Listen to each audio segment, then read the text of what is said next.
আমরা যাচ্ছি নীলগিরিতে, চাঁদের গাড়ি। পাশে আছেন মহসিন ভাই। আসসালামু আলাইকুম, সকলকে ট্যুর অ্যান্ড নলেজ ইউটিউব চ্যানেলে স্বাগতম। বন্ধুরা, আজ আপনাদেরকে দেখাবো বান্দরবান ভ্রমণ পর্ব 2 নীলগিরি। যারা আমাদের প্রথম পর্ব চিম্বুক পাহাড় দেখেননি, তারা ইচ্ছা করলে সেটি দেখে আসতে পারেন।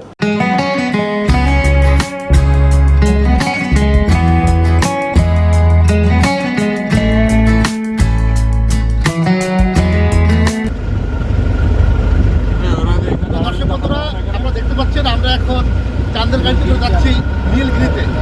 এই পাহাড়ি রাস্তা কেটে পিচ করা হয়েছে এবং সেই পিচ ধরে পথে এবং পাহাড়ের আঁকা বাঁকা পথ দিয়ে আমরা যাচ্ছি এখন নীলগিরির দিকে।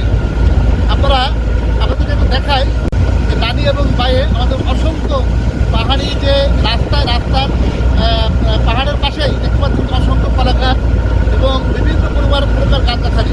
আপনারা দেখুন,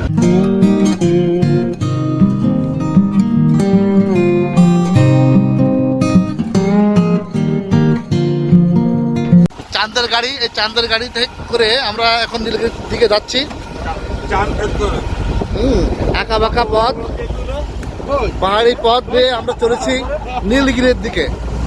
দেখুন কত রিস্কেবল একটা পথ, অনেক ঝুঁকিপূর্ণ। আর এই রাস্তা দিয়েই যেতে হবে নীলগিরিতে। দেখুন কি সুন্দর একটা ভিউ।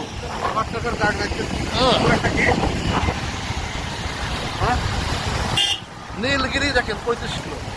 দেখুন কি সুন্দর ভিউ। দর্শক বন্ধুরা দেখুন কি সুন্দর ভিউ।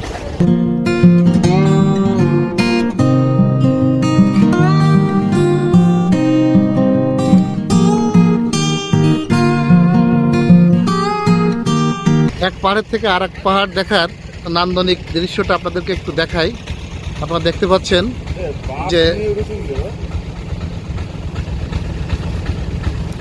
আমরা যে পাহাড়ের রাস্তাতে যাচ্ছি, এই পাহাড়ের রাস্তার অপোজিট সাইডে আর একটা পাহাড়।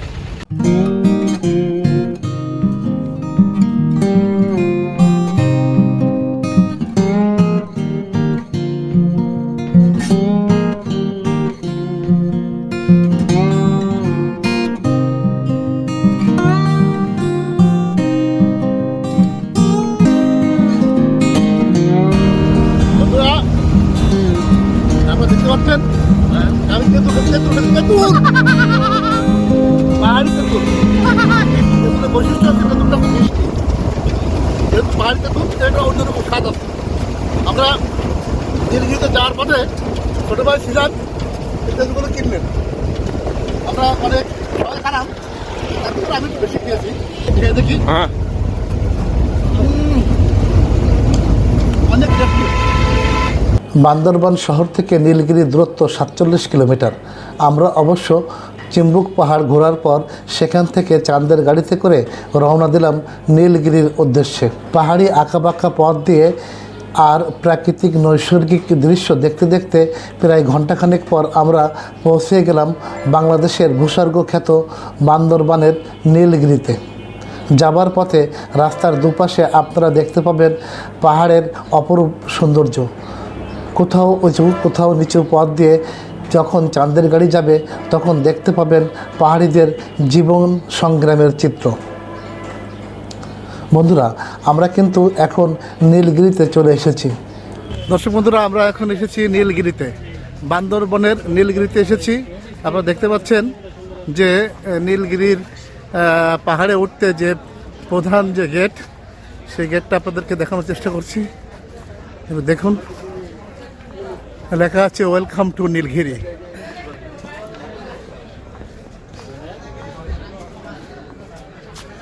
আমরা নীলগিরিতে প্রবেশ করছি পায়ে হেঁটে।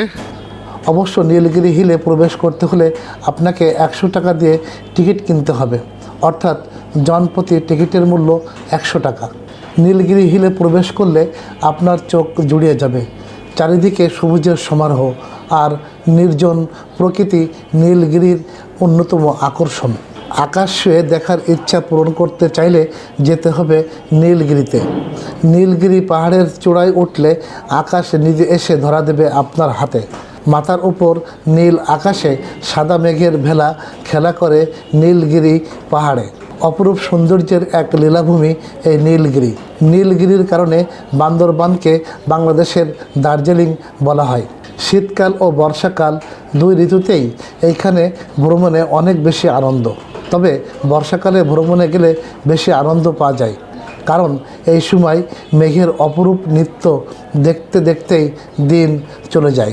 নীলগিরি পর্যটন কেন্দ্রে দাঁড়িয়ে যে দিকে চোখ যায় শুধু সবুজ আর সবুজ।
দর্শক বন্ধুরা, এই নীলগিরিতে রয়েছে একটা হেলিপ্যাড। আপনাদেরকে সেই হেলিপ্যাডের স্থানটাই দেখাচ্ছি। আপনারা দেখতে পাচ্ছেন এই সম্বলিত একটা সাইম্বল।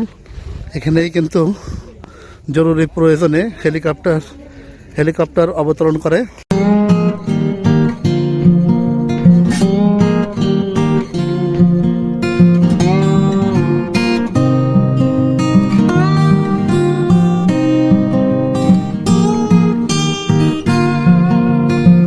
হেলিপ্যাডের যে স্থানটা আছে, এই স্থানটার চারিপাশে কিন্তু পাহাড়, মাঝখানে হেলিপ্যাড। আপনারা দেখাই, দেখুন, এই দেখুন চারিদিকে কিন্তু পাহাড় দেখতে পাচ্ছেন, পাহাড়, কর্ণফুলী নদী, হ্যাঁ, এর মাঝখানে দেখুন হেলিপ্যাড। আর একটা বিষয় আপনাদেরকে জানিয়ে রাখি, সেটা হচ্ছে যে আপনারা দেখুন যে দেখছেন এই নীলগিরির যে এলাকাটা আছে, অর্থাৎ যে দর্শনীয় স্থানটা, এই স্থানটা সম্প্রসারণের কাজ চলছে। এই নীলগিরির সুউচ্চে রয়েছে একটি রিসোর্ট, যেটা নীলগিরি রিসোর্ট নামে পরিচিত।